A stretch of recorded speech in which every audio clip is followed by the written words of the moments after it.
Hi there, Pastor Jeremy here. Welcome to lesson number 4 of Understanding the Bible. Last time we were together, I encouraged you to take a look at John chapter 1, verse 14, and jot down any comments or questions or thoughts you might have had. The idea is really quite simple. Once you've selected a passage, it's time to dig in. You start maybe with a word of prayer. It doesn't have to be long or fancy. In fact, it could be as simple as Psalm 119, verse 12. Lord, may you be blessed. Teach me your statutes. Then we read the passage and we take notes of key words and ideas. We need to ask ourselves, what is the emphasis here? What is repeated here? What's the overall flow of the verse? Is there a climax, a pattern? Are there logical connectors? Therefore, then, and things like that. Once you've observed the key words and the ideas that are in the passage, then take a moment to jot down these initial impressions, the things that jump out at you. What does the author think is important? What does the passage mean? At least, what do you think it means right away?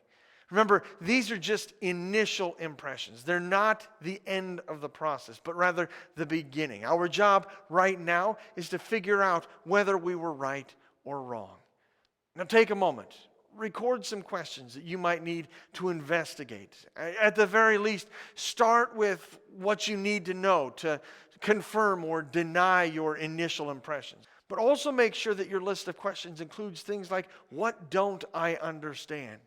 What events don't make sense to me in this passage? Why did that happen? Now, at the very least, your list should also include the following very basic questions. For instance, we have to ask ourselves, who? Remember, we're just in the very initial survey. So we might not know all of the answers to this question just yet.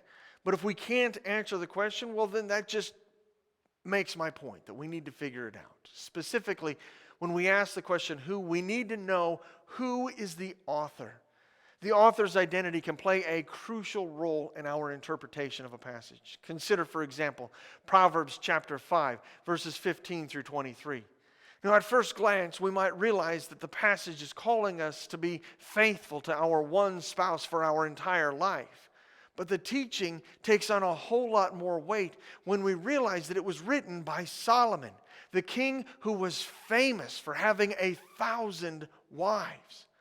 Our culture tells us that sex is key to happiness in life, and the more sex partners, the more we have of those things, well, the better. Yet in this passage, history's ultimate playa is saying, I wish I had only one wife.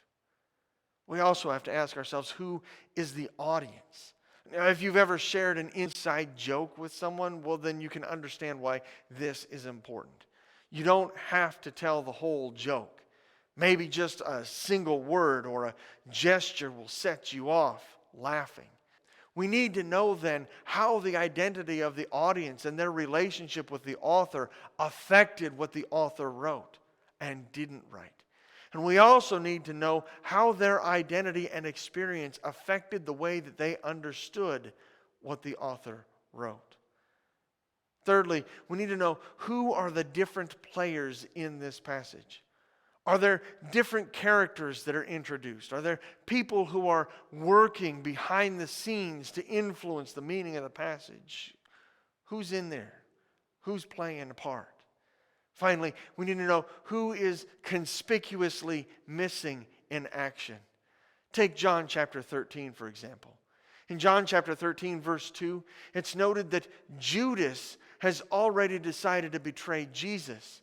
But in verse 5, when Jesus knelt to wash his disciples' feet, Judas is not mentioned at all.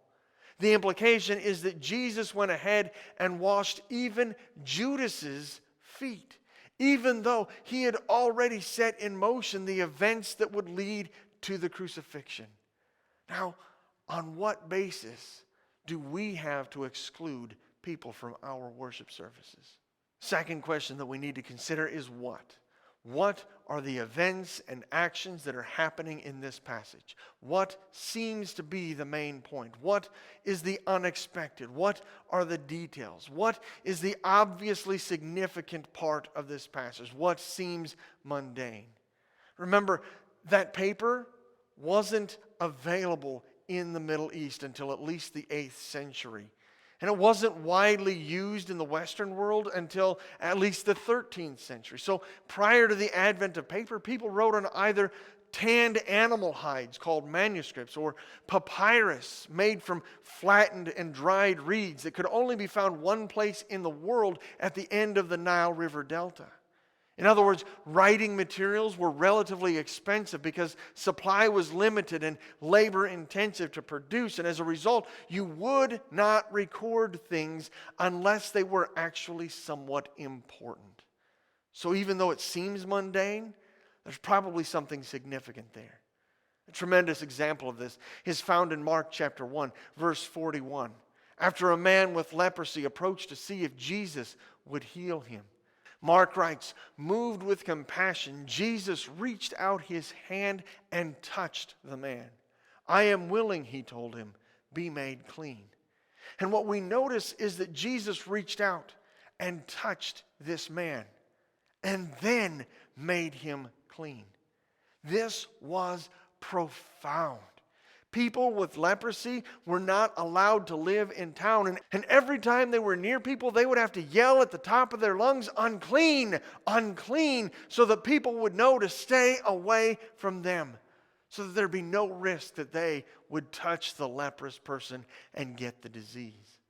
As a result, this man probably has not had any human contact since the leprosy was first discovered. He was unclean. Now, imagine how significant it must have been for him that Jesus reached out and touched him even before he was made clean. We also want to ask the question of when. Specifically, we want to know when the passage was written and when the events within the passage actually happened. Then we want to know if there's a significance to any gaps between those two dates. We also want to notice the order in which things happened and any hints within the passage that indicate the timing of things. Things like immediately or many days past. Remember, we're not typically looking for absolute dates when we study the Bible, but rather references to other events that might help us frame things in the proper context. A great example of this is in Luke chapter 2, verses 1 and 2. We don't get a date of that Christmas story, but rather we have the events of the Advent framed against the life of Caesar Augustus and the governorship of Quirinius in Syria. Suddenly, we have an idea of what was going on in the world and what was influencing everyone's frame of mind at the time. Another important question is where? Where was the passage written? For example, Paul wrote the book of Ephesians while under house arrest in Rome. Where was it received or initially read? Where is the action of the passage taking place?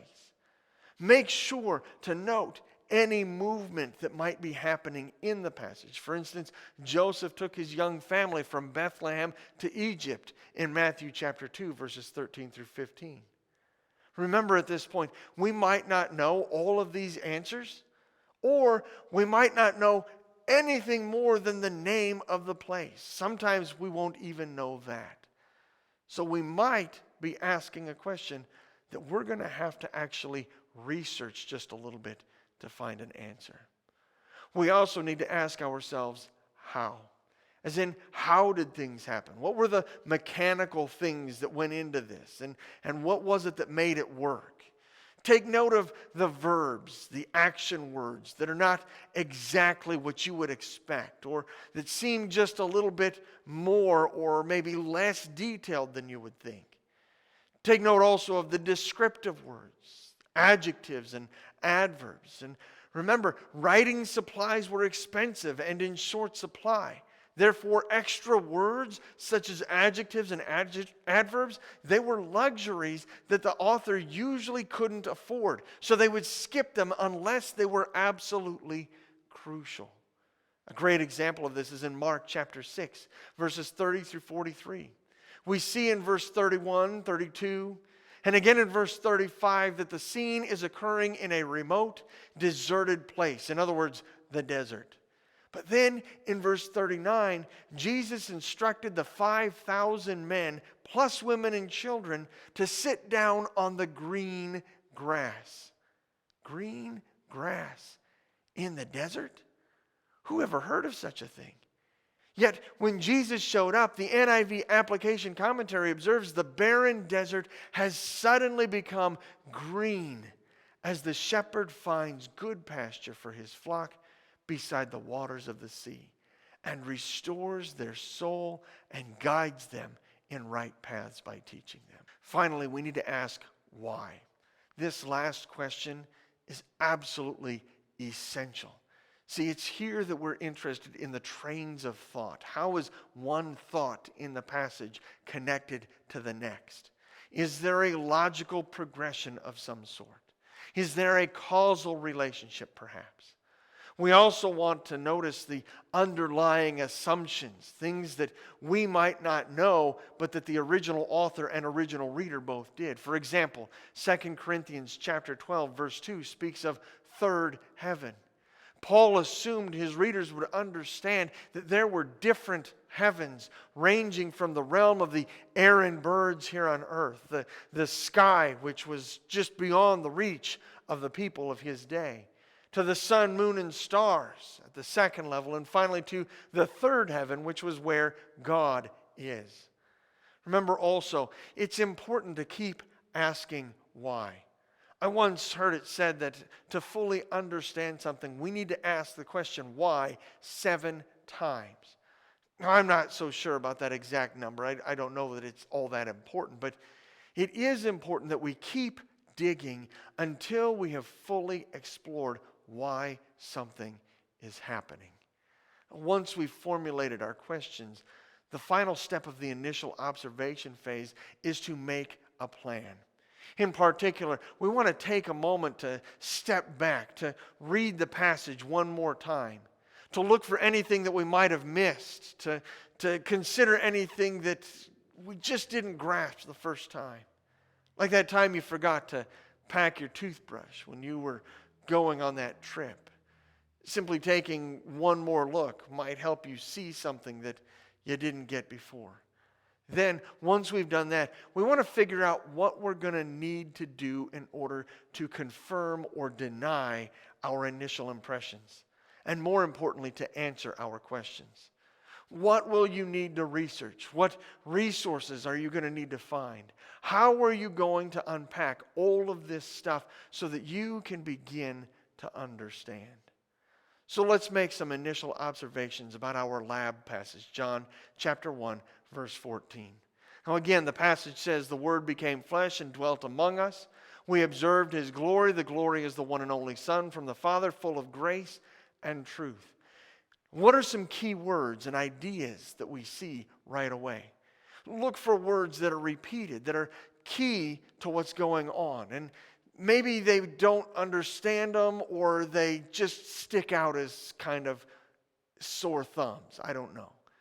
In this particular case, I notice the Word. I notice also became and flesh. The word dwelt sticks out to me for some odd reason. And so does glory, one and only, grace, truth.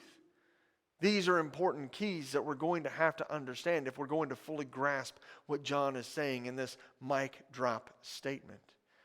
So, what are your initial impressions? The Word somehow became flesh, lived and worked among us, and gave us a chance to see for ourselves who He is and what He's about. And what are some questions that we have? Who is the who? Well, you've probably heard that John wrote the gospel, but how do we know that? And who did he write it to? Or who is this Word becoming flesh that's exhibiting both glory and grace and truth? What? The Word is becoming flesh and showing off. We know that that's what's happening. But to be honest, I'm not quite sure what the point of that is. When? Well, I've heard that John wrote late in the first century, and I know that this gospel is about Jesus, so I guess probably most of the events of the book happened in or around the early first century. How about where? Well, there doesn't seem to be a whole lot of where specified in this particular passage. How? Well, the only thing that really strikes me here is that he was full of grace and truth. What about why? Why did the Word become flesh? Why did the Word have glory as the one and only Son from the Father? Why is it important that he was full of both grace and truth? Now, I think I know what word and flesh are. But the truth is, they're used here in a way that's, well, it's not consistent with the way that I typically think of these words. So is there some deeper meaning here that I'm missing? What is glory? And why is it a big deal that the Word has it? And maybe what does it look like to be full of grace and truth? Because, well, quite honestly, sometimes we portray these as polar opposites of each other. Finally, let's make a plan to find some of the answers to our questions. Now, some of our questions might be answered in a good study Bible. These are tremendous resources that bring together a lot of notes and other things that can at least point us in the right direction. This is a fantastic place to start. We might also want to look at a Bible commentary or two. These are books that were written by people who have studied this book and this particular passage. And they've put together a vast amount of pertinent information that's going to help us understand. Quite honestly, at this point, that's about as far as we can plan right now. But we might find some rabbit trails along the way that need to be pursued. So, we'll just be kind of flexible as we go. For now, why don't you find the resources that you have at your fingertips? Or maybe contact us here at the church and ask if there's anything that we might have that you can borrow. Until next time, we'll catch you later.